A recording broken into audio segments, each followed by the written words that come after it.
This is America's Mayor live from a very, very, very warm New Hampshire. Now, I don't know how often you get to say very, very, very warm New Hampshire. Not often. I would say I was just in Dubai, which has extraordinary heat. And Ted asked me before if this was as bad as Dubai, and it's not. But I think when we were in Dubai, we were up over 110. So here it's 100, 101, 102. In New York, it's about 102. And this heat cloud that's over us is going to be here for a couple of days. And if I looked on the map correctly, seems to me it goes up to the Canadian border, goes all the way over to Illinois along that border, and then comes down as far as Indiana and maybe West Virginia, and then comes over to DC, and then up. Big expanse, big expanse, mostly just very heavy cloud cover, and I don't think it contains much rain. Otherwise, the temperatures get moderated. I'd like to know what the humidity is too, Ted. As mayor, did you ever have to deal with a major heat wave? Yes. I dealt with a major heat wave once. I've forgotten what year it was. Sonny Mandel was my press secretary, and Jerry Hauer was the head of emergency services. So it was after Christine left, and before Richie Shearer took over for Jerry Hauer. That's how I can remember it. And we were having this terrible heat wave. May have been the same year as the Flight 800 crash, around that time, because there was a terrible heat wave at that time. Yeah. And I was trying to lighten things up. So Sonny had been the press secretary for Jerry Hauer originally, who was the head of emergency services. Okay. And Jerry was an extraordinarily serious guy. Right. Whatever, he said, you just ask us, we can do anything. Yeah. We can do anything, boys, girls, we can do anything, right? Yes. So Sonny and I used to tease about him because she liked him because she worked for him, and I liked him. Yeah. I said, Sonny, and I tried to have a straight face. I said, Sonny, I was reading an article the other night about a geodesic dome. And we got a lot of extra money this year because we have a surplus. Right. We could be the first in the country to put up a geodesic dome over New York. Right. And we could be air conditioned outdoors. She said, Mayor, that sounds impossible. I said, never say impossible. Didn't I teach all one of you that whenever you say impossible, that's when we can do it? Impossible to reduce crime. Impossible to do workfare. Impossible to reduce welfare. Impossible to clean the city. Impossible to get more people to come and live here. All those impossibles we overcame. Right. I said, you call Jerry Hauer and you ask him. She said, no, come on. I'm looking at your face and I can tell. I said, but can you pull it off? Now, she was an actress. And she said, yeah, if I don't have to see him, I can do it. I can do it on the phone. And he trusts me, you know. I said, I know he does. He recommended you. So she calls him and she says, she's like commiserating with him. So the mayor is in a really foul mood. He can't stay. He thinks he's people are gonna die here. And he's always felt that, you know, our administration thinks through, you know, beyond the obvious, and we don't take anything without thinking of a solution to it. And he read an article about getting a geodesic dome to put over the city. And he said, oh, that's impossible. He said, no. The article even took that up. He said, everybody thinks it's impossible, but it can be done. But, you know, it might be that we have to pick certain sections of the city because the city is so big. So we'll do it where there are a lot of elderly people. Or maybe we'll move people into that area of the city who need it. But where there's a will, there's a way. So she was just about to laugh, and he hung up. He said, I'll get on. About an hour later, he realized we were kidding him.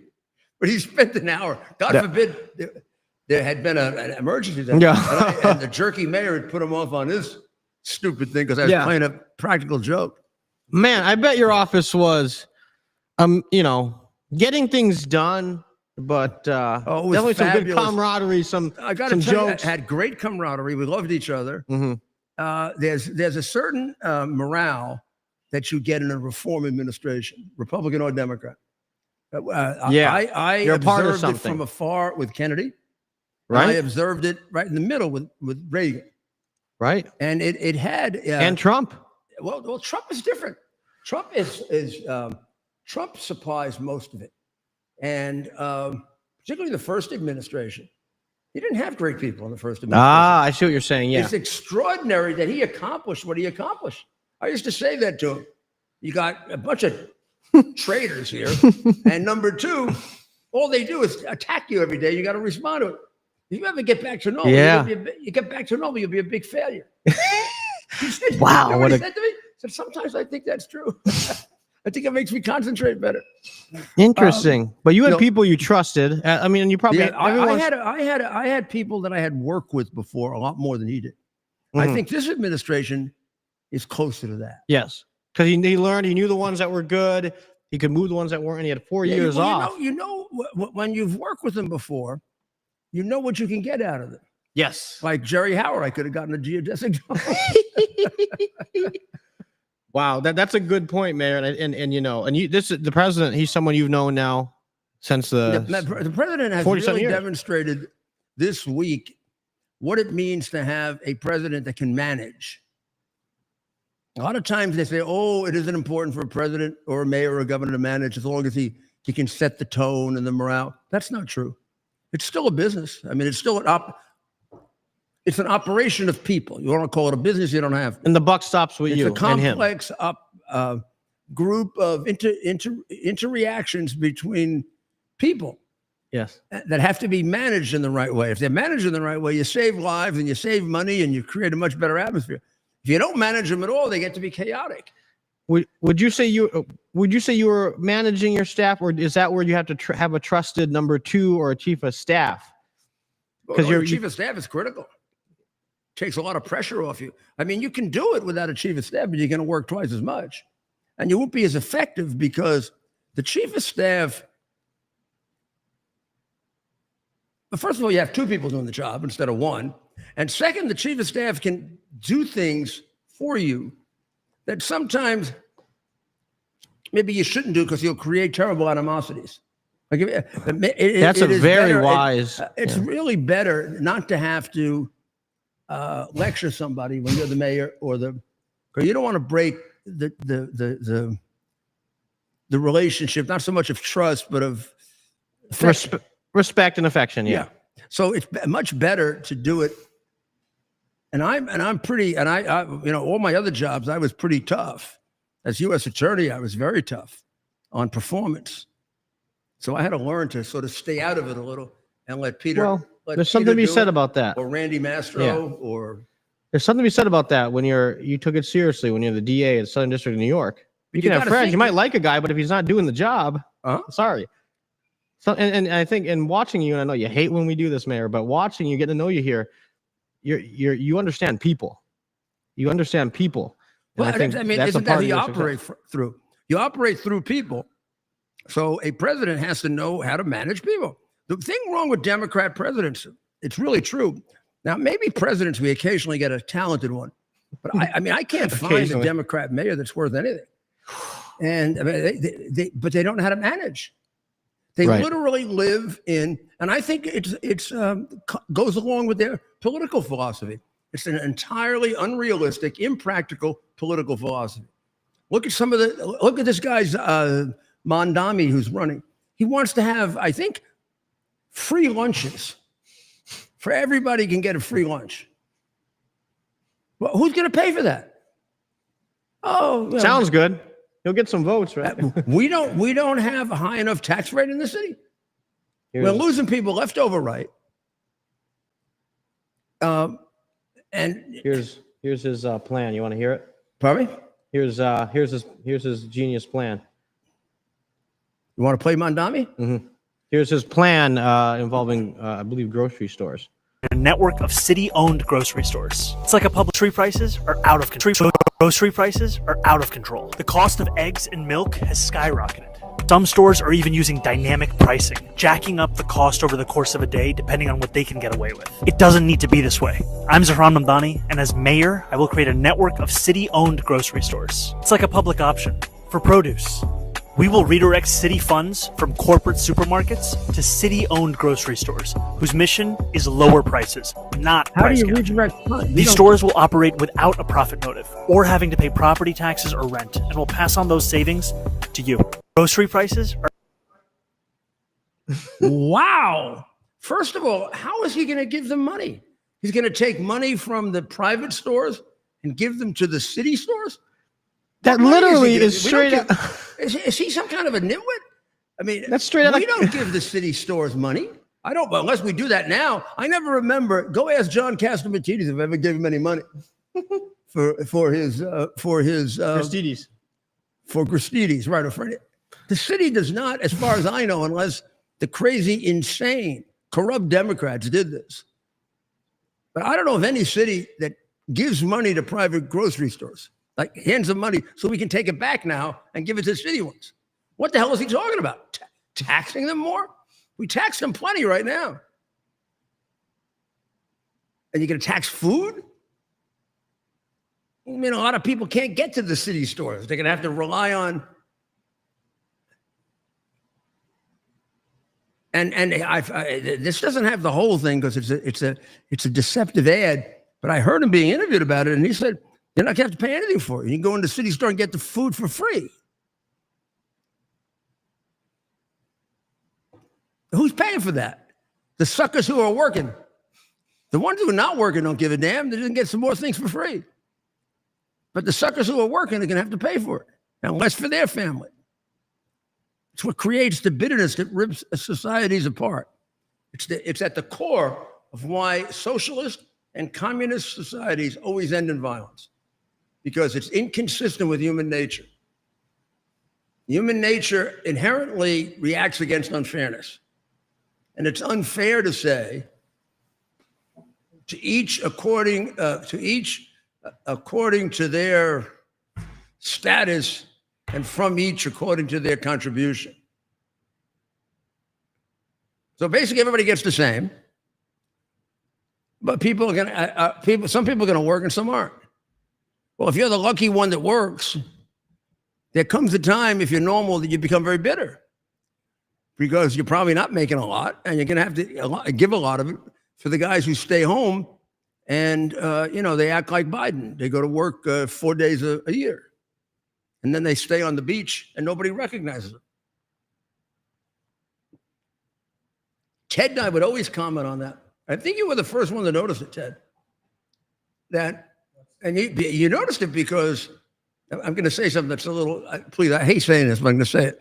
I get very big crowds very often. You do. So if I'll say it. I mean, I've walked on a beach and not been able to get through. I'll say everywhere we go, in places where I'm like, you know what, maybe here will be all right. If I was sitting on that beach the way he was, I swear to God, this would happen during dinner. Mayor. What? Can I have an autograph, please? I hate to bother. Oh, I love that. They go like this. I hate to bother you. Yeah, no, grab your arm, grab your hand. I hate to bother you. I really feel like saying, but well, then don't bother me. If you hate it so much, there's a way to not hate it. Don't do it. I will say you're always you gracious. And Maria and several others now do ask people to please come back after I finished eating, so they don't pull the food out of my mouth. Ooh, we'd like to have a sample from you. I will say, Mayor, you're very gracious. You are always gracious. I mean, one of the things that made the job enjoyable and not a terrible burden is that I love people so much. Right. And I love the idea of doing something productive for them. Makes you feel good about yourself. Right. You need things to feel good about yourself. We all do. Right. This here's our whole purpose in life. And I think this is one of the great misunderstandings of the modern world, and creates the narcissism of the modern world. And this goes back to the hippie generation, and that just expanded. The theory that, which they have developed because we've become a godless society, that the purpose in life is to succeed to the highest extent possible. Might be put like this: to be everything you can be, to achieve all your goals and desires and wishes. Now, I'm sorry, that does not create a happy person, because you never, ever achieve all your goals, because when you achieve one, then you want to achieve another and another and another, and then death comes. So you never achieve all your goals. And no matter who you are, you're going to fail at certain ones of them. Here's what makes a happy person: a person who knows how to fit in and make a contribution to everybody else. And the bigger the contribution and the more effective it is, the more honest it is, the happier you're going to be. That's also a person that has earned for themselves. They don't need a social safety net. They have a safety net of people who love them. You know where I learned that? I learned that by watching It's a Wonderful Life. When he gets into trouble, bankruptcy, and his bank is going to go under, they're going to put him in jail, and his uncle lost a check and with the money, the cash, and he attempts suicide, and the angel saves him. And then he finally comes home, and the whole town has shown up, and they got the money to bail out the bank because he spent his life bailing them out. Frank Capra's got a much better idea of what constitutes a good life. You know, and I don't know if we can do better than Frank Capra. So, Jesus, how do we get to heaven? The Pharisees and the scribes asked sarcastically. Come on, tell us, how do we get to heaven?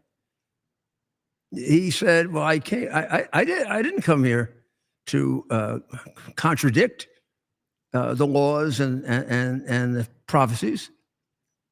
I came here to fulfill them. Could also be translated as to improve on them. So I'm gonna boil it down to two things you have to do if you want to go to paradise and go to the kingdom of heaven. One, love the Lord thy God with thy whole heart, mind, and soul. And the second is similar to it. Love thy neighbor as thyself. Or, how do I get to heaven?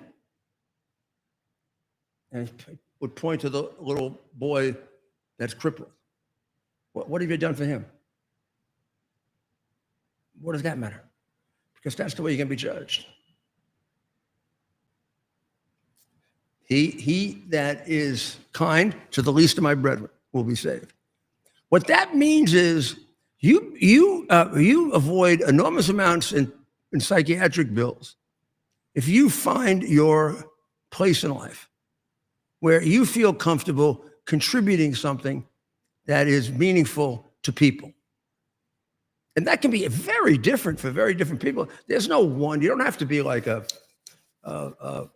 martyr or a great scientist or a great doctor. Hey, if you sell food and you do it effectively and you get that food there on time, that's pretty damn important. People got to eat. One could go to Dr. Martin Luther King Jr. too, when he was at his last engagement was for the sanitation department in Atlanta, Georgia, that was on strike, and he talked about the dignity of work and the dignity of being a sanitation man, and why sanitation men and women do a very important function. Has a lot to do with our hygiene and our health. And man, I'll tell you, in New York, when they pick up the snow, they're the biggest heroes in the city.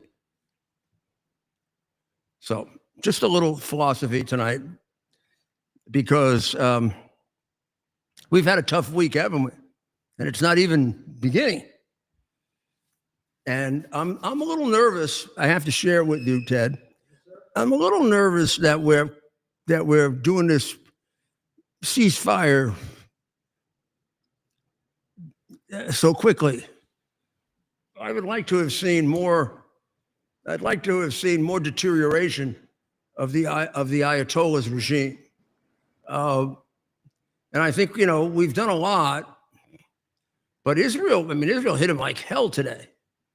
And a couple more like that, and maybe they come down. I mean, the best assurance that we're not going to have a nuclear Iran is to get new leadership, because these guys will cheat, lie, and steal their way around anything.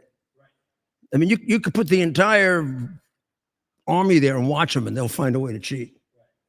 When you got evil people, they do evil things, and these are evil people.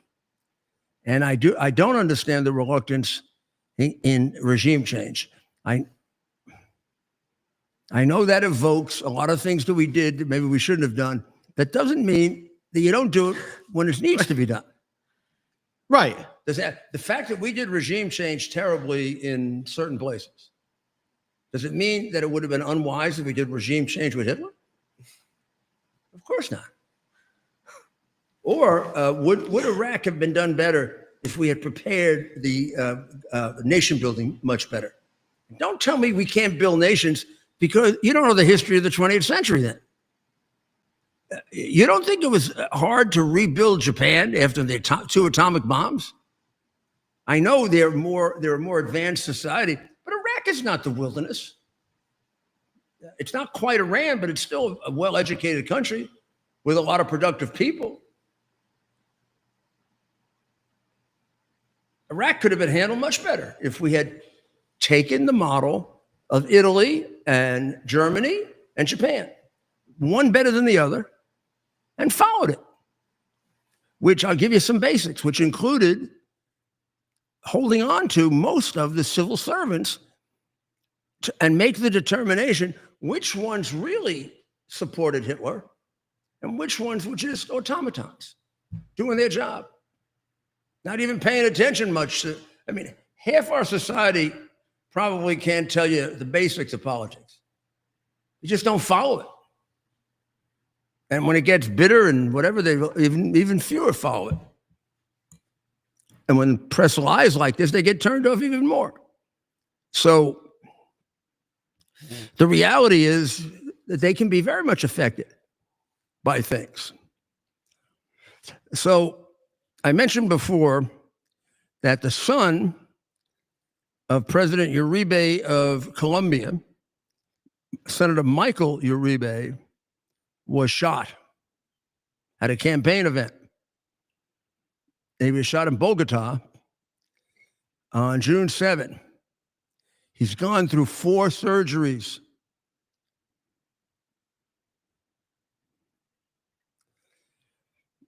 He's a very, very fine young man, very much in the image of his father.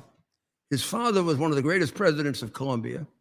He's the guy that is responsible for getting the FARC out of Colombia, and they've since returned a bit. So I kind of share with him. And I got to know and work for first President Uribe and then his successor quite a bit.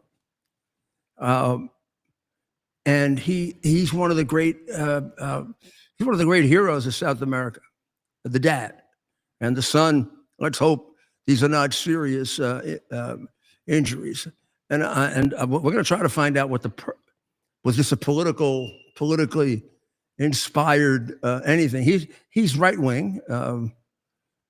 Uribe is a conservative, very anti-crime, which would make you unpopular in certain portions of Colombia.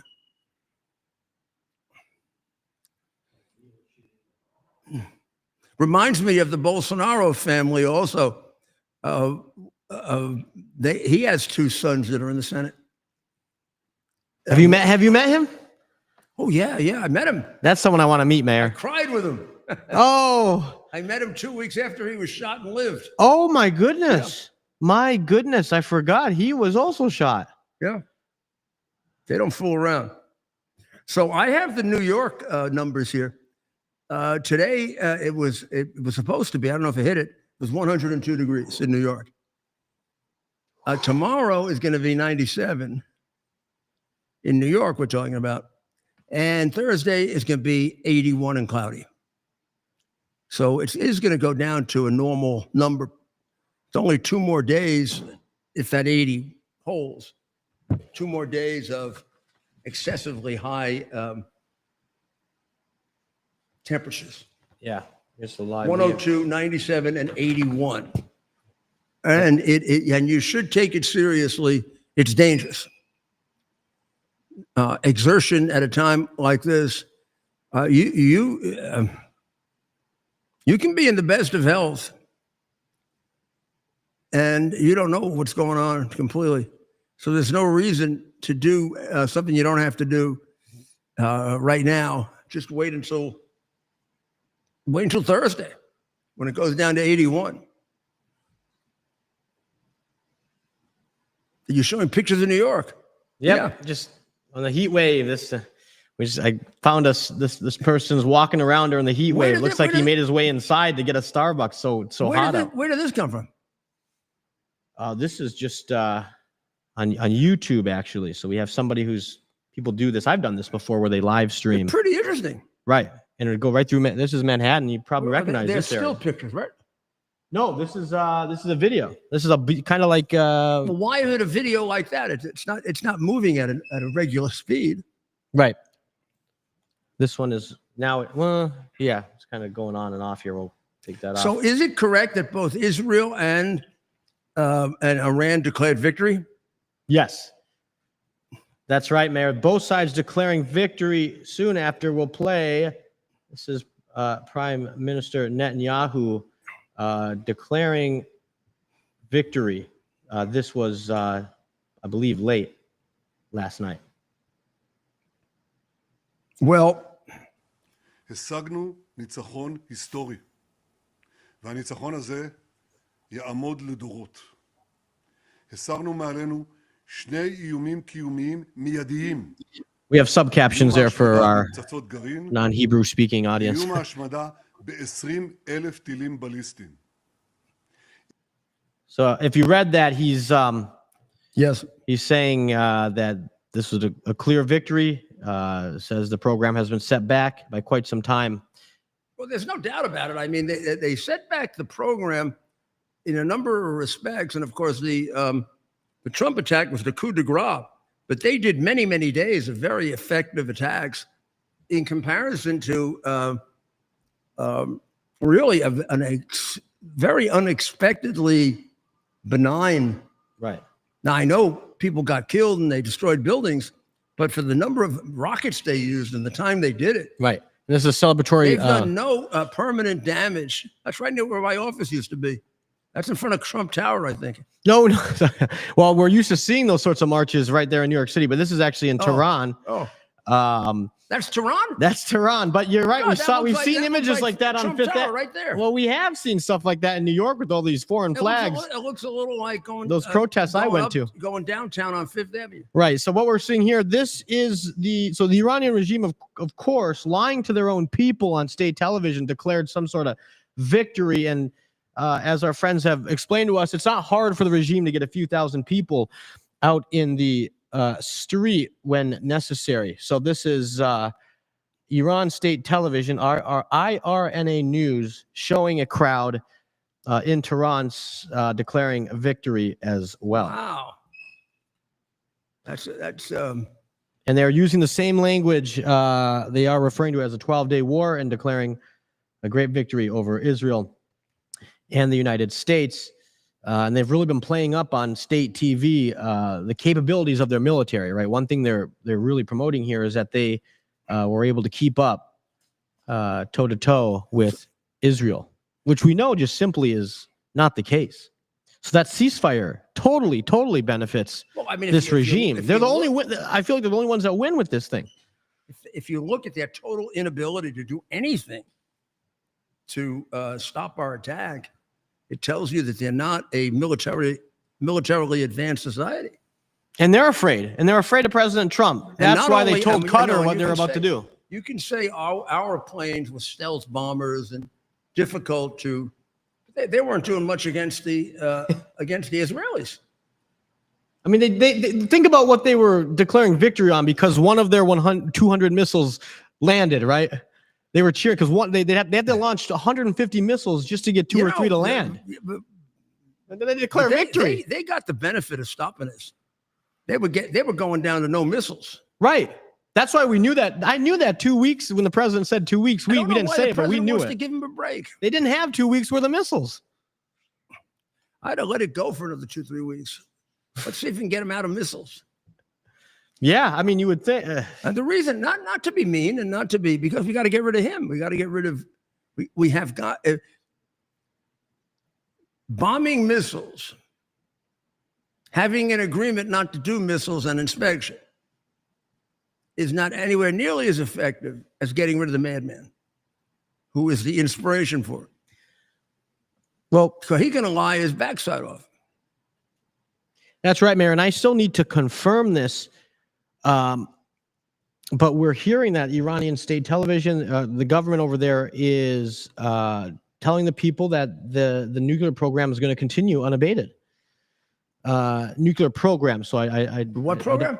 Their nuclear program. I'll try to get the right wording, right? I don't think they were saying the bomb necessarily, but they seem to be not only declaring victory,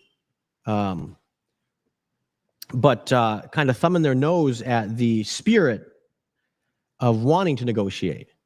Well, wait a second. The only way they can have a ceasefire is if they've agreed to give up all nuclear material.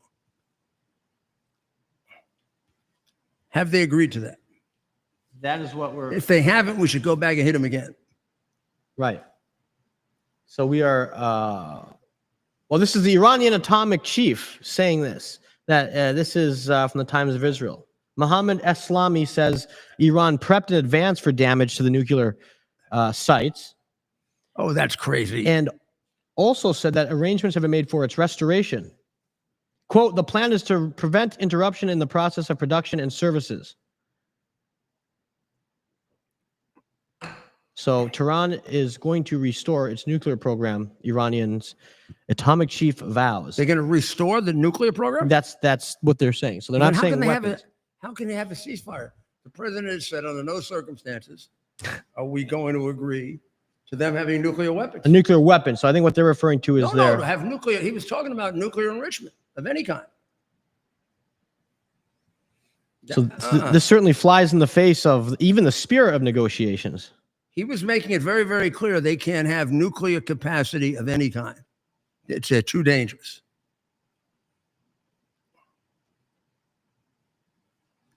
I don't.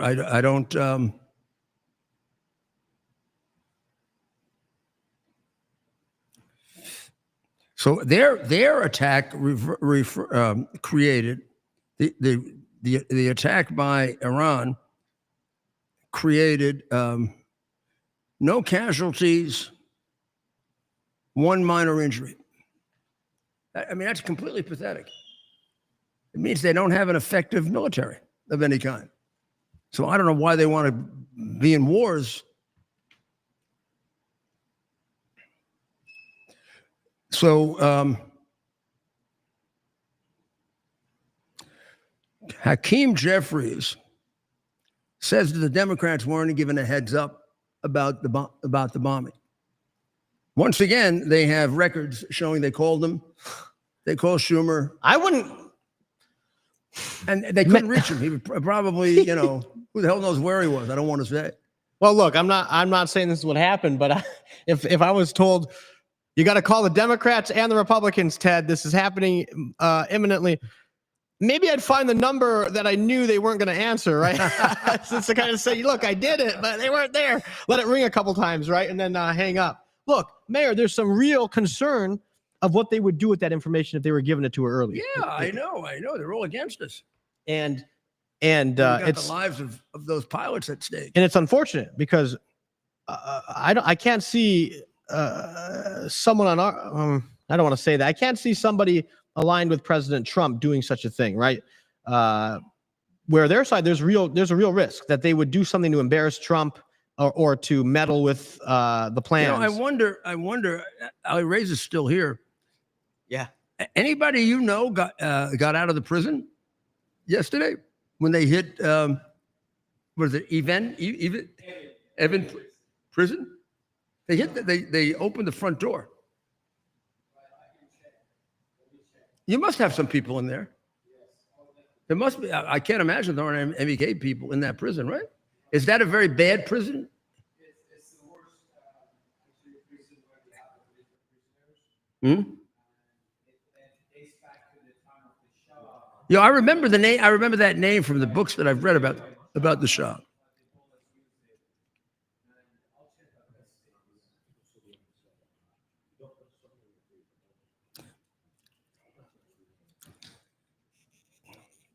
Wow. So a lot going on tonight with the Israel-Iranian, I guess we're calling it a ceasefire, and appears to be holding up. President Trump with some strong language today, urging both sides to adhere to the agreement.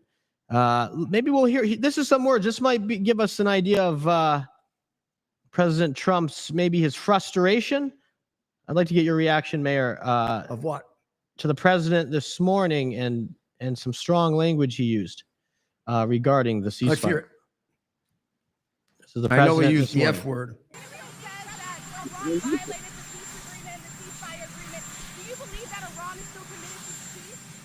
Yeah, I do. They violated it, but Israel violated it too. Israel, as soon as we made the deal, they came out and they dropped a load of bombs, the likes of which I'd never seen before. The biggest load that we've seen. I'm not happy with Israel. You know, when I say, okay, now you have 12 hours, you don't go out in the first hour and just drop everything you have on them. So I'm not happy with them. I'm not happy with Iran either. But I'm really unhappy if Israel's going out this morning because of one rocket that didn't land, that was shot, perhaps by mistake, that didn't land. I'm not happy about that. You know what? We basically have two countries that have been fighting so long and so hard that they don't know what the fuck they're doing. Do you understand that? I think that was. I mean, I humbly submit. I think it was an overreaction. If you told me I had 6 or 12 hours, and it's confusing as to whether you have 6 or 12 hours to complete my strikes, I'd hit him with everything I had left. Right. We even expected it last night. We said that. And that traditionally is what happens. Right. And you'd expect, even if you don't want that to happen, practically speaking, you're telling a country you got 6 hours. This isn't a game. Yeah. This is the last chance I have to take that son of a bitch out. Right. So he at least has to understand that that's a likely scenario. So maybe he does get that, Mayor, and he wants to just express his frustration with both sides. It sounds to me like he's holding Israel to. He's expecting Israel to reach for a higher standard. And frankly, in a war, you can't do that. Right. You can't. You have to. There's got to be one standard. It's got to be humane. But beyond that, if you try to operate at a higher standard, you're going to get a lot of people killed. And his guys must be telling him, okay, we're going to set this ceasefire for 6 hours, Mr. President. You know, as Israel has done in the past, they're going to people around. They're going to front load as much as they can. He's got some people around him very tough on Israel, more than they should when you consider how much the regime hates us. Right. They're fighting against the regime we should be fighting against. Right. And I think that was it DeSantis who said that he's doing our dirty work for us? Right. Yeah. Right. He is. Right. We should appreciate that. Who knows how many Americans could have been killed if we had to go take out all those sites. Right. And so I don't know. Maybe he was just in a bad mood. Right. Well, maybe we'll take a quick break and come back. We have a lot happening tonight. Of course, we're watching this New York City mayor's race. Polls close in just 20 minutes. So we'll talk about the race. And I didn't think after de Blasio we could ever do worse. I'm wrong again. We'll be right back. U.S. Army Major Scott Smiley paid a high price serving our nation. Scott was leading his platoon in Iraq when a blast sent shrapnel through his eyes, leaving him blind and temporarily paralyzed. Scott would become the first blind active duty military officer before medically retiring years later. Thanks to friends like you, the Tunnel to Towers Foundation gave Scott and his family a mortgage-free, specially adapted smart home. Show your support for America's heroes now. Donate $11 a month to Tunnel to Towers at T2T.org. Are you ready for some action? I'm ready for action. Get the Elite TV plan only through the portal. 218 channels, and it's only $69.95 a month, Wow. including your free portal. That's cheaper than everyone else. Your favorite sports, movies, news, Wow. even daytime dramas. We're talking about ESPN, OAN, Newsmax, Wow. channels you can't get anymore in certain areas. Compared to the competition, this is a way better deal. Endless selection. Not to mention all the free music channels. There's over 700 premium and classic movies all ready to go. Wow. Plus, they got catch-up TV that allows you to go back and watch what you've missed or want to watch again. Cut your cable in half and get twice as much for free. Way more channels for half the cost. After the first year, the subscription then drops to $57.95 monthly, Wow. where you change or upgrade anytime. Go to QUXNow.com and get yours today. Use promo code RUDY. Act fast. These deals are selling out. Here we are, pretty much at the beginning of the process here at this pristine, I call it a laboratory. It's not like a factory, it's like a hospital. This is the beginning of the process for roasting. Deep grain, very good quality. Most people don't use this quality. We deal with small farmers because we like to know who we're dealing with. They give us the highest quality, all organic, non-GMO. You should know all Arabica beans, no Robusto, all Arabica. They're gonna go into the roaster and it'll get roasted for about 20 minutes or so.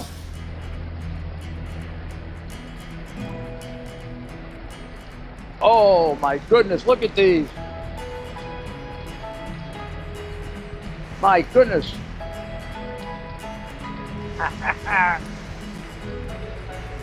You're going to want to specially order these.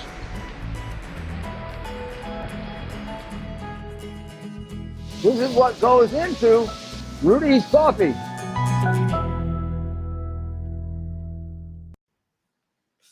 Welcome back to America's Mayor Live. This is Rudy Giuliani. And we were going to talk now about the mayor's race in New York, which I've been trying to avoid. And the reason I want to avoid it is if the recent polls are correct, and there's every reason to believe they're pretty close to correct, and there's a chance, it's not a foregone conclusion. There's a chance that that idiot you saw, Zoran Mamdani, who believes that the city should have its own grocery stores so people can get food for nothing, that thinks that there should be intifadas all over the country and is defending it, saying intifada can mean many things. So can murder mean many things. None of them are good. We know when he's using the word intifada, and this guy is obsessed with hating Israel and loves Hamas. What does he think, we're stupid like him? We're not stupid. We're very smart people, New Yorkers. If you vote for him, I'm going to be very disappointed in you. I know I'm not supposed to, but I will be. I love you. I love New Yorkers. I think New York, greatest city in the world, with unbelievable people that it develops because of the stress and the difficulties of living there. If you can make it there, you can make it anywhere. That's not just an idle line. But I mean, you've made some pretty ridiculous choices recently. De Blasio, Biden, and word salad, and all the thieves. To be fair, she was kind of forced down their throats. And all the thieves that you elect. Will you please start to get practical? I know left-wing Democrats do not have practicality, but maybe you can say a prayer and ask God to give it to you, to save your city. You elect this guy, we're going to be a laughing stock around the country.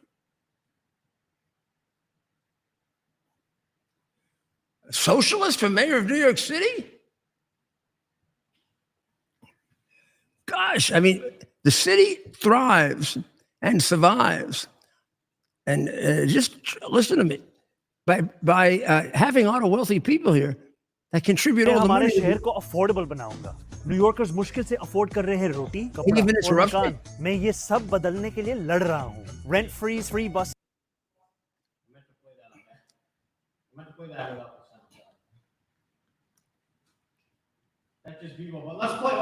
Now that I played the video, we might as well play the clip. This is him. What's he doing campaigning here? about free stuff in a foreign language. करूंगा हमारे communities के लिए और हर एक New Yorker के लिए. मैं हमारे शहर को अफोर्डेबल बनाऊंगा. न्यूयॉर्कर्स मुश्किल से अफोर्ड कर रहे हैं रोटी, कपड़ा और मकान. मैं ये सब बदलने के लिए लड़ रहा हूँ. Rent free buses, universal child care और सस्ती ग्रोसरीज के जरिए. पर आपको एक सवाल पूछना चाहता हूँ. तुमने कभी किसी को वोट किया? बात ये नहीं है कि मैं क्या बनूंगा.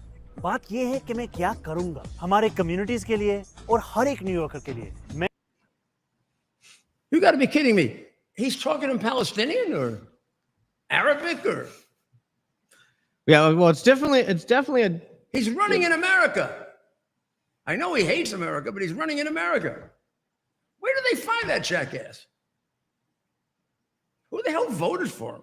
I mean, what is wrong with you? Have you gotten stupid? And by the way, what he's saying is, we're going to give you free stuff. Yeah, sure. We're going to give you free stuff.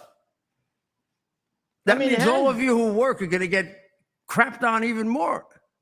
But isn't it easier to go to someone and say, hey, especially right now with the way the media promotes these sorts of people, hey, I'm going to give you free busing, free food, free childcare, free this, free that. Isn't that easier than going to them and saying, hey, we're going to work on some of these challenges. It's going to be tough. We're going to try. We're going to make your life incrementally better, but it's going to take some. Whether you're a useless a panderer, right, or you're a person who believes in helping to develop the human personality and making this a greater place. Sure, if we have a society in which nobody works and we have stores to provide everything to people, America will become a second and third-rate country. So made us a great country. We're the most industrious country in the world. We produced half of what the world, more than half of what the world needs and does. We used to. We end up with complete anti-American Marxist bums like that. We become a Marxist country. They're all failures. You want to be Venezuela? Want to be Moscow? He obviously didn't read about the grocery stores in the Soviet Union by the late 1980s. I mean, even they require you to pay something. To be fair, he's 33. The other thing, when we heard the comments, what he said doesn't make sense. He's going to take the money. Yeah, I didn't get that. From the private stores, so you don't have to pay at the public stores. They're going to operate at they'll all close. If you tell Castamatidis he's not going to make a profit, he'll leave. Oh, he's gone. That is something else. So, Mayor, obviously our audience, we're in the unique position to have you here, someone who knows a thing or two about campaigning for this job in New York City. What's something, if you think back to your first race, when you ran and you were planning, what's one thing you observed about the voters over time as you met with them the first time that maybe I want something that I don't want to say changed you, but what's something you observed and realized over time as you met New Yorkers of all types throughout the city that maybe going into it, you weren't planning for or maybe weren't thinking about as much? And that might be something that takes some time. Yeah, it's hard to think of what I mean, you learn a lot. You know where I really learned a lot? The race that I lost. Huh? Because you tend to review it more. Wow. Yeah. I'll tell you what that happened. makes so much sense. This is true of winning or losing anything. Right. When you win a baseball game, you don't think about it very much, except to smile. Right. Play the highlights. You don't think of the time you struck out twice. Yeah. And got all screwed up by that pitcher. Yeah. Because maybe you hit a home run. Right. Now you have a game that you lost, even if you got 2 hits, and you go through that. What did I do wrong? I should have done better. You get pushed on losses if you are a serious person, right? To figure out how you can avoid that in the future. So I probably learned more. I learned in my first race to be conversational, not formal, like a lawyer is. I learned that you got to be open to people. You have to give them. You got to if you care about them, you got to let it out. You can't keep it in. That's what they. In certain jobs like mayor, what they want is somebody that is mature enough to take care of them. They don't want. I mean, I can't imagine they want a silly idiot like that. You wouldn't trust that guy to go get groceries for you at the store. You might lose the money. He's so impractical.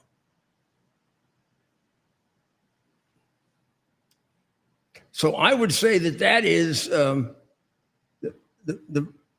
most important thing you learn in campaigning. You learn the importance of relating to people, and you learn how to do it. If you're capable of learning, but and then you also learn. Roger taught me this. So much what you say. It is ultimately, but much more important is how you say it. Their general impression is what lasts with them. Your specific position, people aren't voting usually because you're in favor of a 2% tax and I'm in favor of a 4% tax. I don't know. There'll be some people that'll vote for you for that reason. But by and large, they want to know what we're going to do with it or how we're going to bring it about. And that'll definitely get their vote. Mm-hmm. But now that I look at the way we vote in New York and Chicago, it's terrible to have this guy on the ballot. You can see how frightened the New York Post is. Mm-hmm. They had it all over the headlines today. Well, that's the one thing, right? We don't spend as much time there. And I think there is something to be said about being there on the ground, right? Oh, you mean to get a feel for it? Yeah. Some people deny that. Reflecting what I see, what I hear in the newspaper, what I hear on television, what I see in the newspapers, and what people tell me. Yeah. Which is a lot. And all the people that I know automatically write him off as a jackass. Right. And then the unfortunate part, we have to realize how many others are voting. I think he is a jackass. I mean, some of the things he said there are just the silliest damn things. Right. So we're going to see if we can't get somebody on here. My understanding is, Mayor, we may not know the winner until July. Is that true? Well, I mean, I'm no expert on ranked choice voting. I do remember now. That's very interesting. I do remember in Adams' first race under ranked choice voting, it took about that long to figure. It took a couple of weeks to figure out the race. Mm-hmm. I think that's right. Yeah, and he only won by what, 7,000 votes? Who? Adams in the primary. Yes, but that was also ranked choice. Right. And now they have a campaign. They have a big campaign for putting Cuomo second, because Cuomo is a candidate you tend to vote for or against. Mm-hmm. He's not a second candidate. He's a first or not. And the polling shows him losing it on the last count. That's right. So we're just minutes away from polls closing. I'm guessing in New York, like a lot of places, you get to vote. If you're in line, you get to vote. It's going to turn out to be very close. There's no question it will turn out to be very, very close.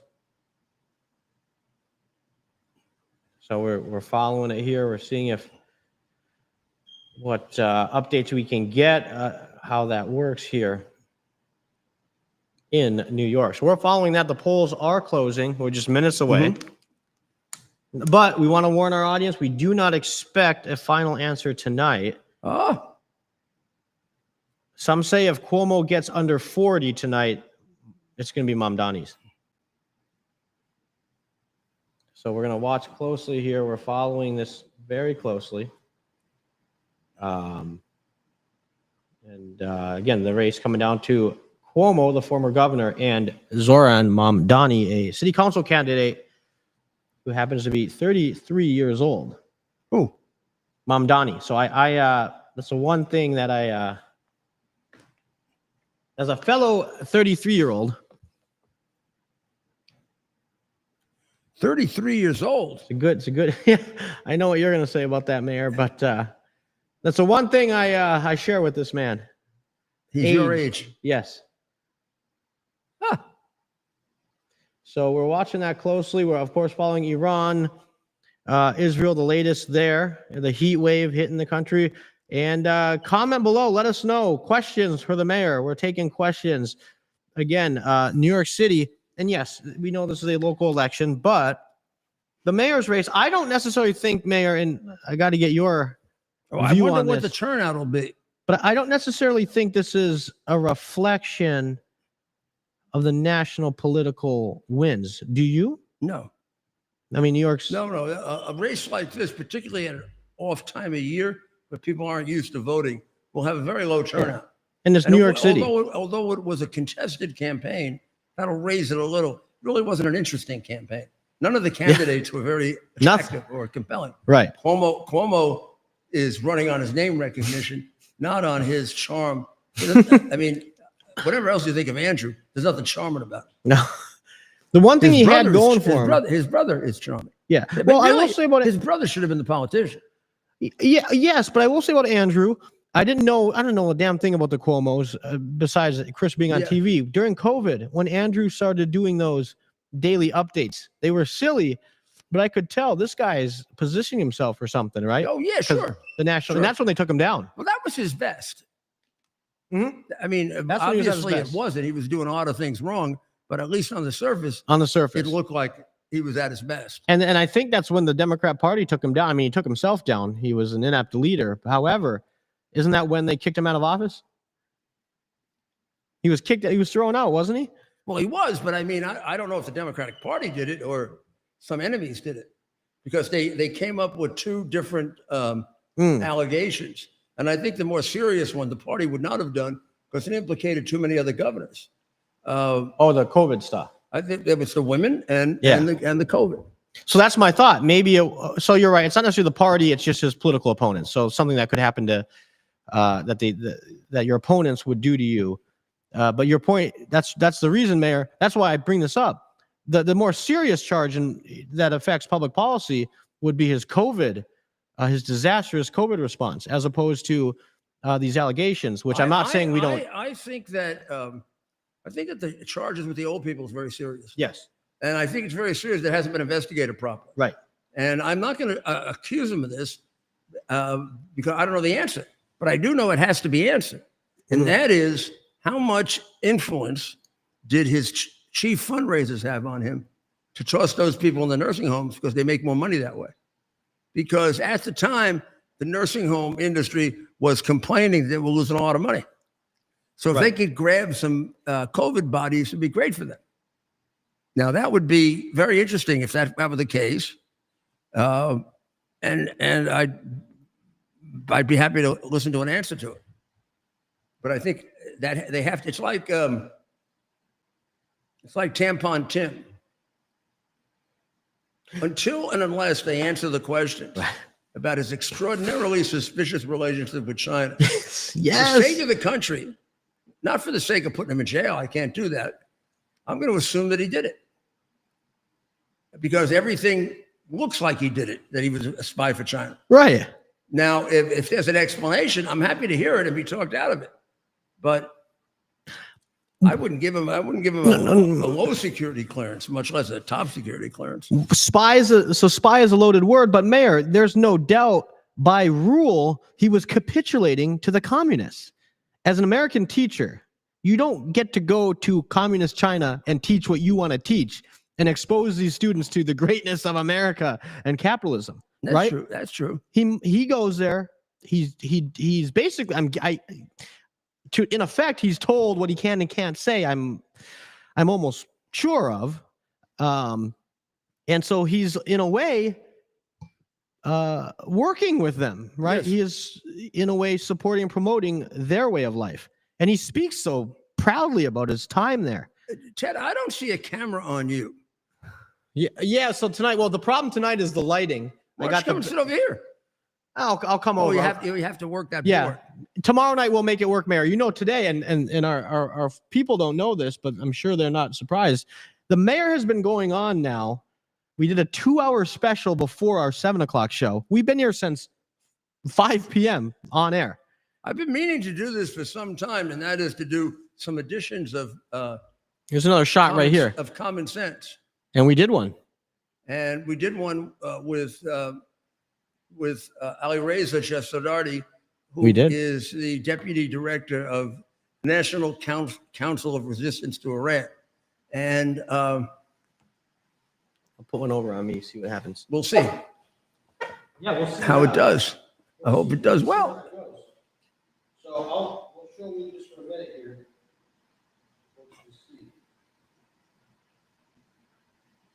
It's going to be very dark. Probably. It's going to be very dark. Well, why don't we just take one of the? Why don't you go behind me here? That one? Take that and put. You know, but it needs a light higher up than that. Right. See? I got an this idea. is Ted though. right here in the dark. They keep me in the dark. No, don't do that. Put a light on the table right here. Yeah, I will. Put it right here. Yeah, I'm going to do that right now Here. while the mayor kills time. Watch this. No. Let's get the other one. I'll get the other one. I can do this. Watch. But then look what happens. Watch this. Take it. We're doing it. We're setting up a set right here in front of you. We do this before the show all the time. I got to get a tripod. Well, maybe you can put it. Yeah, I'll plug it in. Well, move this out of the way and just put it right here. Right. Just put it against something right here. Here. That have a little thing on the back of it? No. Here, hold it. Will that hold it? Will that hold it? Yeah, I'll get it. I'll work on it, Mayor. Yeah. I'm having fun. Yeah, we're having fun. I want you to be able to see him. Where's my special light? We used it for Ali Reza. It's on the floor behind him. I'll get it. I'll get that next. I can put it over here and point it at you. Exactly. I'll ask you some questions. See if I get you to confess. Yeah. Hey, who's the best at doing that? You had a few people break. Oh, I know. I knew how to do that. That's sure. So the Supreme Court has upheld the president being able to expel people to third countries. So they challenged him in being able to expel, let's say, those Venezuelans, right? To El Salvador. And the Supreme Court, in a 6-3 decision, decided that the president has the power to do that.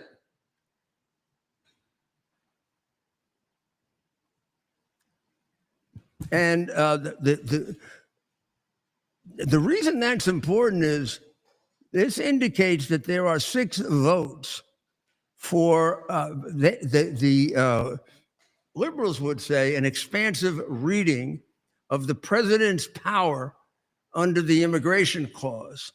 I would say a fair reading of the fact that immigration is consigned almost exclusively to the president, and to the extent that there's a check and balance on it, it's given to the Senate and the House, not to the judiciary. And the courts have got to start disciplining themselves. I mean, of all the branches of government, they should be the one that discipline themselves the most. The idea of judicial restraint is very much built into our legal system. And since William O. Douglas and all the Roosevelt communists, they've kicked the hell out of that. The courts have become social engineers instead of interpreters of the law. And they've become bitter and angry and ridiculous left-wingers. I mean, they don't have justice anymore. If their emotions get involved, they can't do justice. I mean, Ted saw some of it. All you had to do is go into one of those DC courtrooms. Oh my goodness. And people are the woman that had my trial. I think she wanted to kill me for being me and being with Trump. And every time she heard the word Trump, I used to see her hair go up like this. Whoop, whoop, whoop. Kill, kill, kill. Here we are. I should have known. I represented a client, really nice person, who now is doing very well. But she was harassed like hell in the DC public school system, high school system. And let me tell you what she did wrong. She was pictured in the Washington Post holding a MAGA sign in 2016. And the people in our high school saw it. And she had just, it was a special high school because she's very, very smart. And the first month or two, she was making a very, very good transition. She's a performer. She was, even though she was a freshman, she was trying out for and got a very good part in the play, in the school play. And she had a 4.4 earned run average, a 4.4 index, when I went to college, it was 4.0 was the highest you could have. You didn't get extra credit for an A+, but the way they do it, they give you extra credit for the A+. So she had a lot of A+. Smart kid. And the school went nuts on her. They started writing horrible things. They started saying sexual, perverted things to her. They made her cry. She weren't a stronger person. They could have done real damage to her. But she was a strong person. She was strong in her beliefs.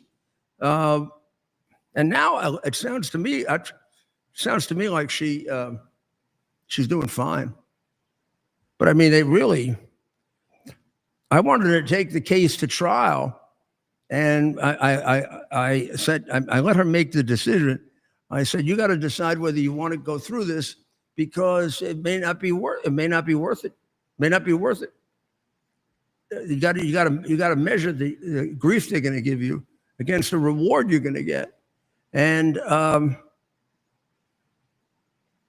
she didn't go to trial.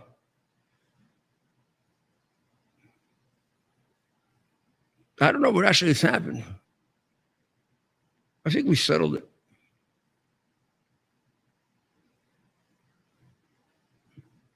I don't remember now if we settled it or it was gone.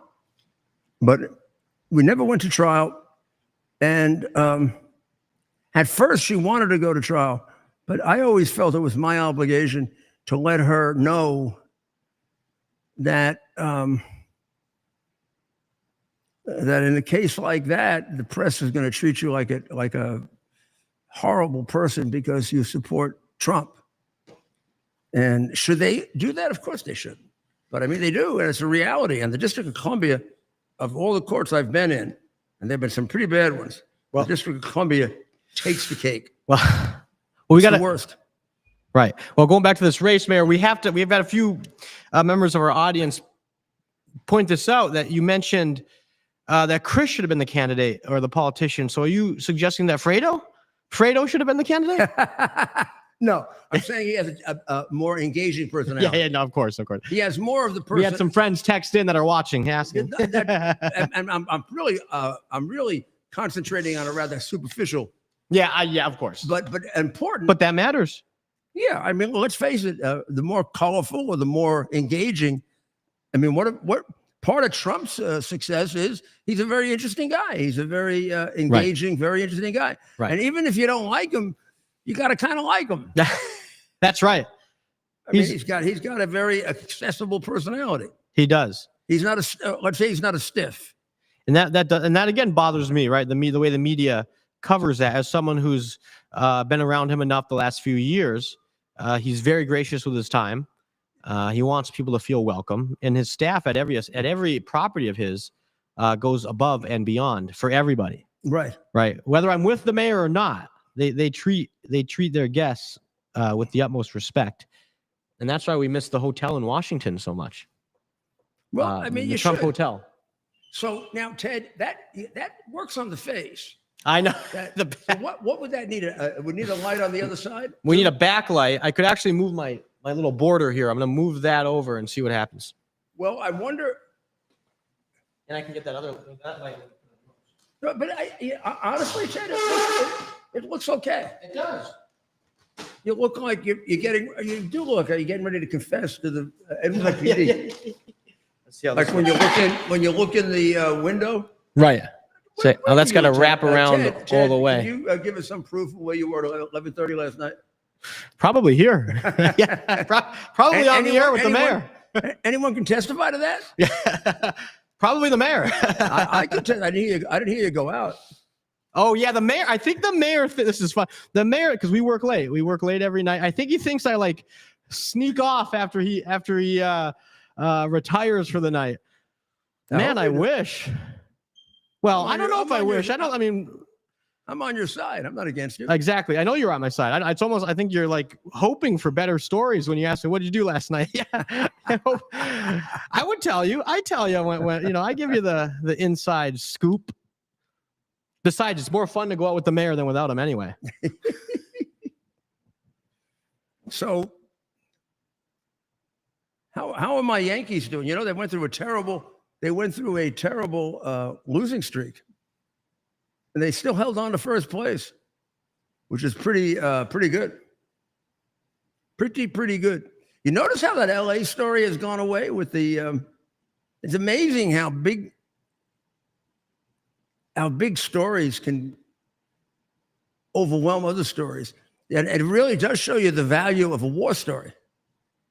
So Wag the Tail was the movie that supposedly was based on Clinton doing a bombing in order to change the subject. But I mean, he couldn't have done it better. I mean, we could be deporting everybody right now. Nobody pay attention. Right. Well, Mayor, we are getting some results in right now. Oh, good. I mean, the early ones don't mean much. Can you tell in any way where they're from? Because that I can interpret for you really well. I don't have that information. I'm going to try and get that here in real time. Bear with us, folks. We really try to give you as up-to-date information as possible while we're on here.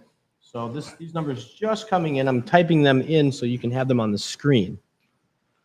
So this is the numbers, but as the mayor pointed out, you really want to know where these votes are coming from. So with 38% reporting, Mom Donnie leads Cuomo. That's fast, Ted. That's fast. We're only 13 minutes into it. Right. 38% reporting. And what's the numbers? Mamdani, 43.1%. Cuomo, 34%. Lander, 13%. And A. Adams, not to be confused with the current mayor, with 4.4%. Well, in the old primary system, he'd have won. The old primary system was, in order to win the primary, you needed 40 plus 1% of the vote. Right. And the reason they changed it is it was hurting the Democrats because the Democrats would more often have contested primaries, right? Right. Like it helped me. Yeah. And the way it was constructed, the election was in September. So if you didn't get 40%, right, you had to go into a runoff with the number 2 candidate. Okay. And that took 10 days. So the other guy got 10 days ahead of you in running. Right. So they decided to get it all over. First of all, they decided to move it to June, so you don't really have that problem. Like if they had the runoff like they had in the early days, it wouldn't matter anymore. Right. Because you're far away from the election. But number 2, by doing the ranked choice voting, they get it all over in one city. Right. But I mean, you could have a guy elected with 30% of the vote, and there are 10 candidates, and somebody has 27, and somebody has 20, and that really isn't a democratic election. Nobody really wants the guy a third of the electorate. That's crazy. But that's a much better number than people expected from Mondami. Yes. Yes. At least, although what we've been reading recently, right, I'm not as surprised. It does seem like he's working the ground. And looking back at this, we'll see if Cuomo didn't put the work in. There's something to be said by that, if that's the case, right? Where maybe Mamdani, being 33, may be running more of a grassroots effort, and Cuomo is just kind of relying on his name ID. You say 38% is in? That's what we're told, yes. And he's got 40 what? 43%. He's up 43.1% to 34%. And I'm trying to get some more here, some more details. The impressive thing is he's over the 40% mark. And how many candidates in the race? They just listed the top 4, and we'll see. I believe there's a few more. The 4th place candidate has 4.4%, but I'll get the full total for you. How much? 4.4%. And Lander in 3rd is 13%. But we're going to update these. Okay, so here's the issue. People think that the number 2 choice for that guy will be Mamdani. So those number 3 votes, yep, are going to go disproportionately to Mamdani, not to Cuomo. For second. So this is not a good sign for Cuomo. No, a couple of things aren't a good sign. First, the heat today was a bad sign, right? Because it'll hold down the turnout. 2, the way it works is, let's say it ends up that way, 43% for him, 36 for Cuomo. Who's in 3rd place? Brad Lander. At 13? At 13.2%. Adrian Adams in 4th place at 4.4%. Scott Stringer has 2%. So I would say that the top, so combined, Mamdani and Cuomo right now are at about just under 80% total, right? 43 plus 34, 87. Oh no, sorry, 77. And so then Lander with 13%. Let's see if we can. Well, let's put the live results up on the board here. Where I'll give you guys an idea of what I'm looking at here. The only thing missing here that would help would be that's a reversal of the poll. The poll had Cuomo winning on the number 1 portion of the ballot by about 3%, right, or 4%. So here it is. Put you on here too, Mayor. There's the. Okay, explain to me how they can have a different percentage of the vote counted. Well, that I haven't updated it, so mine was from a couple minutes ago. We now have 40% in. Yeah, but wait a second. According, if I 34. Oh no, I got it. I have to update ours now. So I'm taking that from the New York Times, and then I have to go in here and update this. So now we have 40% in, and Mamdani kind of holding that lead, but Cuomo is picked up about half a percentage point here. But where what's in now? 40%. 40% reporting. And again, all we'll see tonight, my understanding, Mayor, is the first ballot. If he finishes that way with a 7 or 8 point lead, and Lander is number 3, he's going to win. You can almost call it. You think Lander's, a lot of people that voted for Lander, number Lander's 2. a very left-wing guy. Lander, they co-endorsed each other. It's that bad. That's right. So he is expected to get a lot of his votes. So I would say he gets 60 to 70% of the vote. Cuomo gets very little. The best thing for Cuomo are the people who stay home and don't feel compelled to vote for anyone now that they voted for Lander. So we're watching this closely, 40%. And again, tonight, all we're going to get is the first round of votes. It might be enough. And we're talking, right? And we're talking with some good folks. I'm on the line with some good people in New York. They're telling us, Mayor, that if Cuomo isn't able to get over 40% tonight, that should do him in. Ask them if Mamdani remains at 43%, because that used to be the old rule. 43? If you had over 40% of the vote, you won the primary. Right. And if you didn't, you had to have a runoff. was the number 2 guy. Right. Which is true in a lot of countries, by the way. Right. It's true in a lot of the South American countries. And so is that still true? If you can get to 40%, you don't have to do the rank choice. Right. I don't think so. I think you do the rank choice no matter what. No matter what. But at 40%, I don't see how he can lose. He's like less than 7 points away from a majority, and I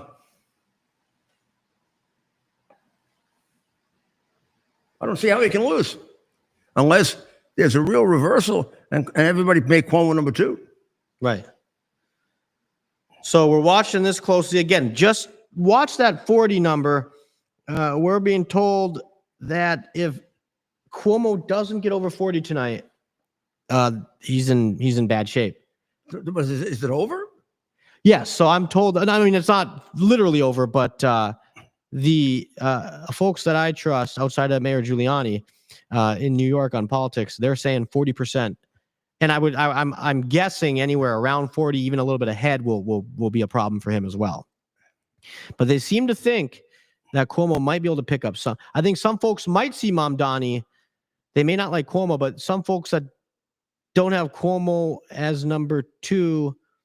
I don't know that everyone's going to have Mamdani as number 2, right? Because I think some people may have issues with him.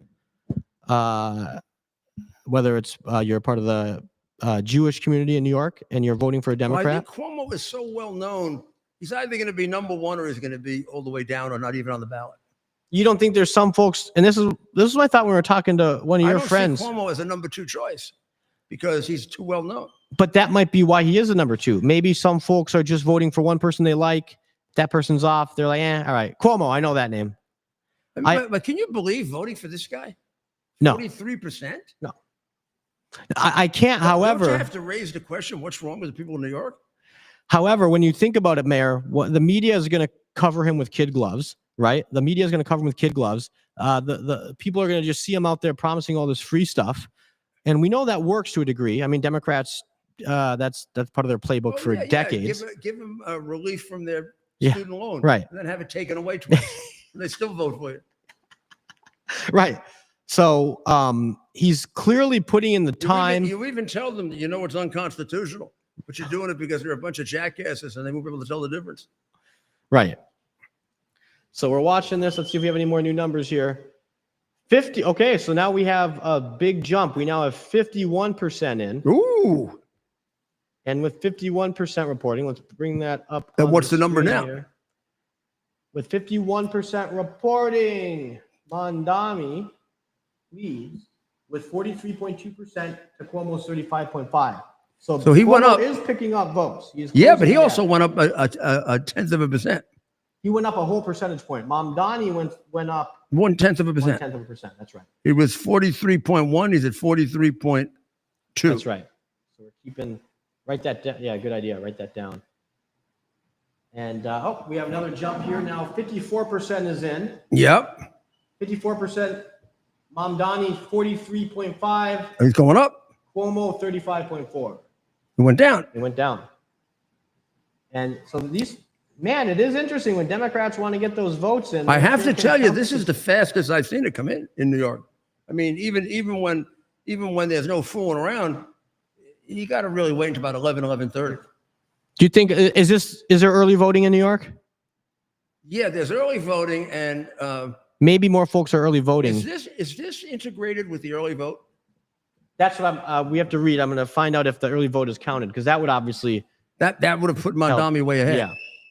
So as the mayor correctly pointed out, you really want to watch where these numbers are coming. And sure, some people are really trying to nationalize this race, and it might be in our interest to do so to keep an audience. But the mayor, you're always honest with your audience, right? This is not a national race. Yeah. Too many issues about Cuomo in particular that makes it a local race. And I do not understand how this guy Mamdani is even a candidate. It frightens me that we really have lost our minds. So With 54% reporting, Mamdani 43.5% is leading Cuomo with 35.4%. Brad Lander, the third place candidate, has 12.1%. Adrian Adams in fourth place with 4.2%. Scott Stringer, 1.9%. And you have a series of folks with a few thousand votes going down to Selma Bartholomew with 755 votes. So it looks like she got her friends and maybe her neighbors. Well, she's a popular girl. Wasn't Jessica Ramos? Wasn't she a front runner years ago? No, never. Okay, because she's out. She has 2,000 votes. And so obviously it's coming down to the two in the front. Mamdani, good move to go with Lander, but I guess that was kind of a no-brainer. And Cuomo is really going to have 13%. Lander is down to 12%, 12.1% to be exact. So so of course Eric Adams, as many have noticed, not on the ballot. Of course, that's because he is running as an independent. It'll be an interesting thing, Mayor, if this race is a three-way race between Mamdani, Adams, and Sliwa. No, it'll be a four-way race. Mamdani, Adams, Sliwa, and Cuomo. Cuomo has another line. What? Cuomo has an independent line. Really? So does Mamdani. Meaning they'll be on the ballot either way? They will be on the ballot no matter what, like Adams is. How do they pull that off? You can be on more than one ballot if you can get the signatures. That's a no-brainer then. Although I guess most folks... You can make up your own party. If you make up your own party, you have to have at least 50,000. Signatures? Yeah. That's a high threshold. If it's an established party, you just got to get on. Okay. But they must have each got 50,000. Yep. Right? To run as an independent, you have to get 50,000? I think Mamdani is supported by one of the established parties. Maybe the Socialist Workers Party. Yeah. But he may not have to worry about that. It looks like he's in a strong position here for the Democrat to win the round one. And then they take after round one, if nobody gets 50 plus one, then they drop off anyone who got under a certain amount, right? So I would say this. Well, here we're getting where the number. Here's where I'll be able to put up where the results are coming in from too here in a second.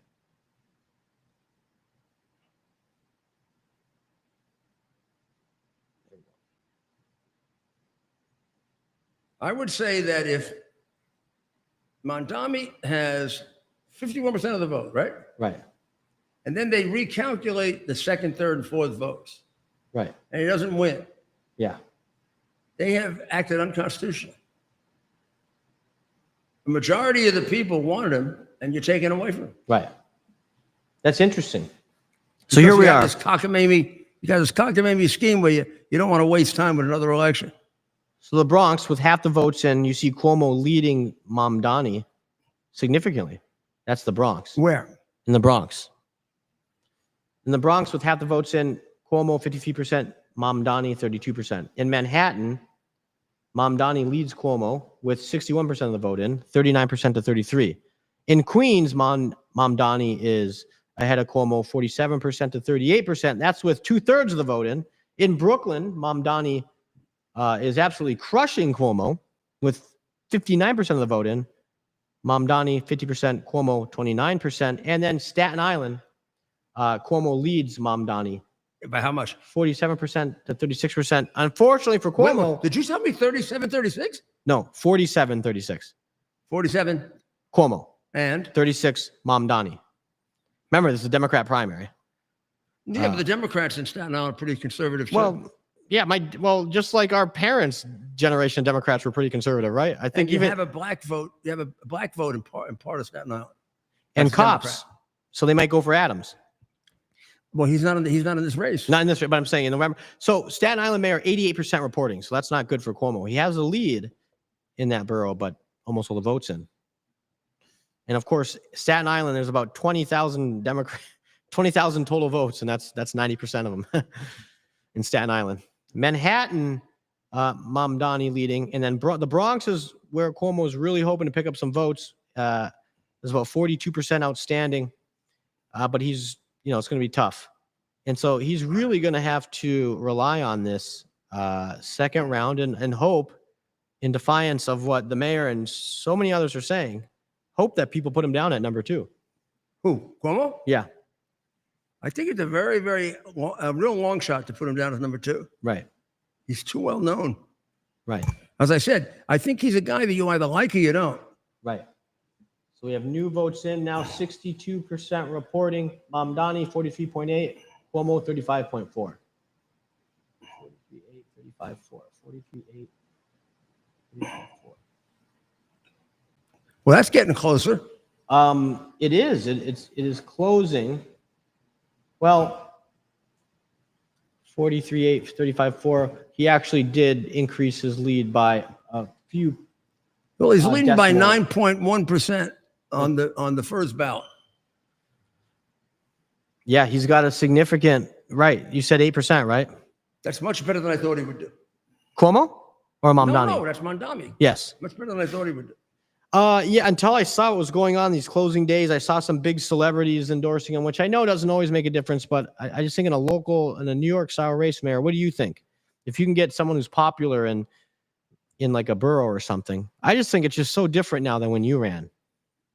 Well, I think we will let people watch it on their own. Yeah. Because I think that it's unlikely that Cuomo will pull it out. I think Mamdani wins. I think that is terrible for the city.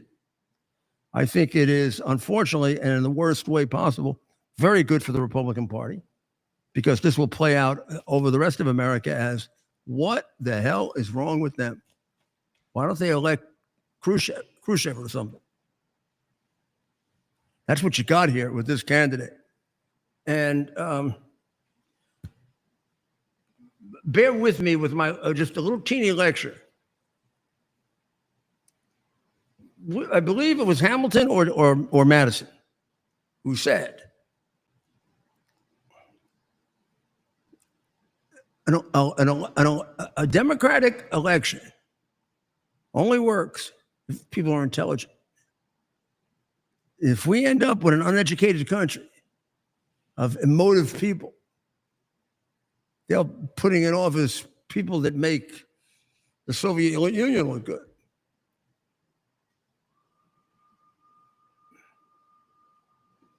So that's my piece. And I'm sticking with it. Very well said, Mayor. So we'll see how the president does at NATO. He got an interesting issue at NATO. He went there to collect everybody's money, right? So almost everybody's now paying except Spain. They refuse to pay. But they go visit Xi Jinping all the time. They should join his alliance. Or is it Portugal? No, it's Spain.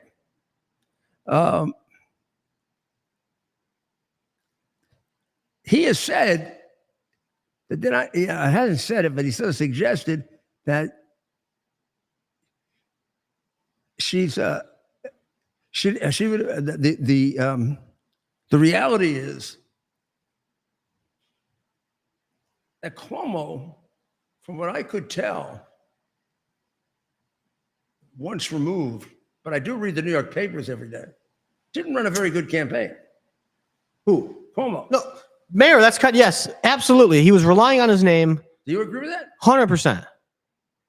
You see, you could take that name, that charisma that it goes with it, and spread it around the city by going to a lot of events. Yeah.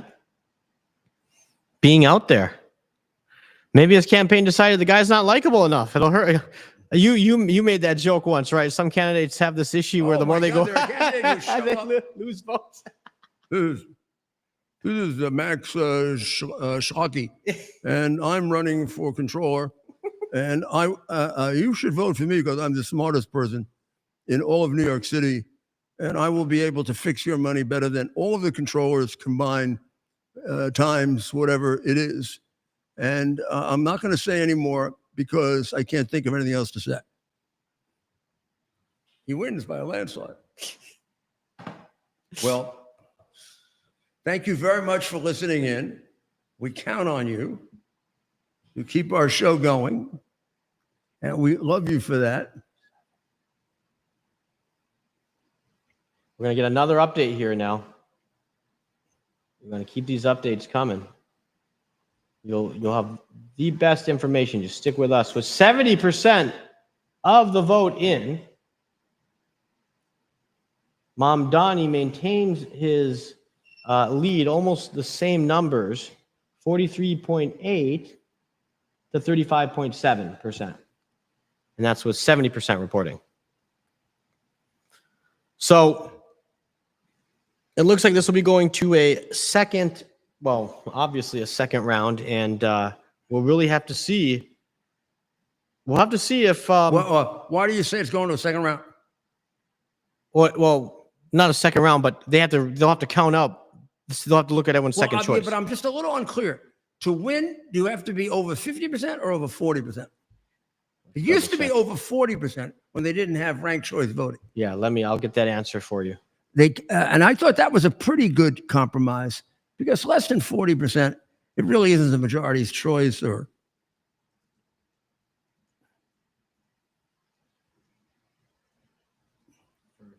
we'll let you know that, and then we'll let you go. Yeah. Well, the mayor, we want to make sure it's 50%. Yep. 50%. So when they changed it, they increased the number.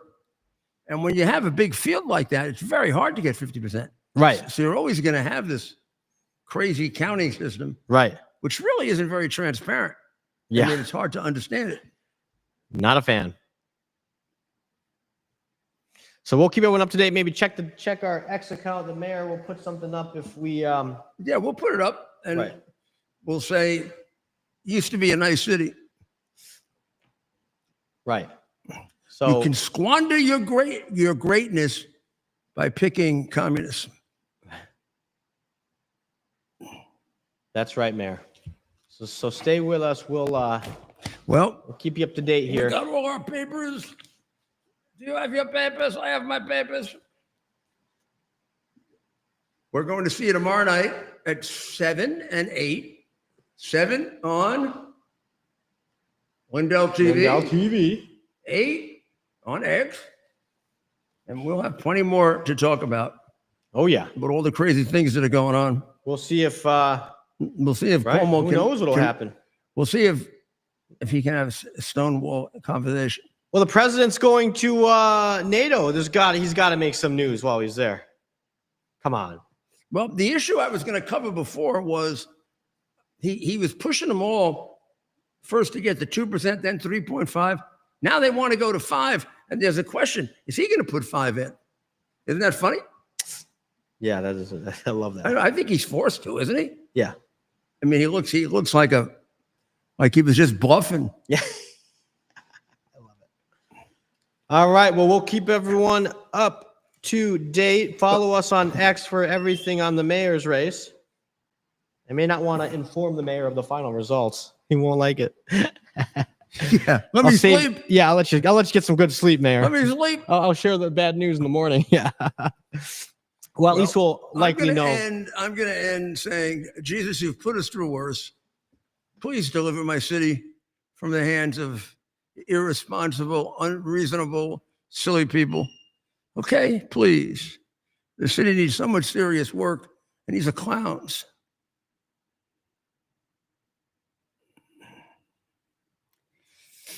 Not a time for clowns, time for serious people that are good.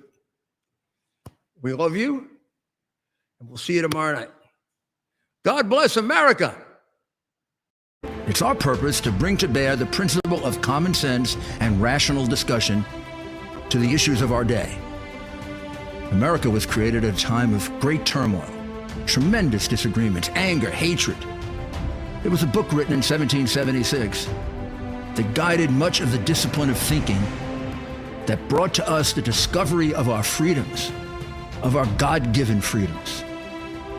It was Thomas Paine's Common Sense, written in 1776, one of the first American bestsellers, in which Thomas Paine explained, by rational principles, the reason why these small colonies felt the necessity to separate from the Kingdom of Great Britain and the King of England. He explained their inherent desire for liberty, for freedom, freedom of religion, freedom of speech, the ability to select the people who govern them.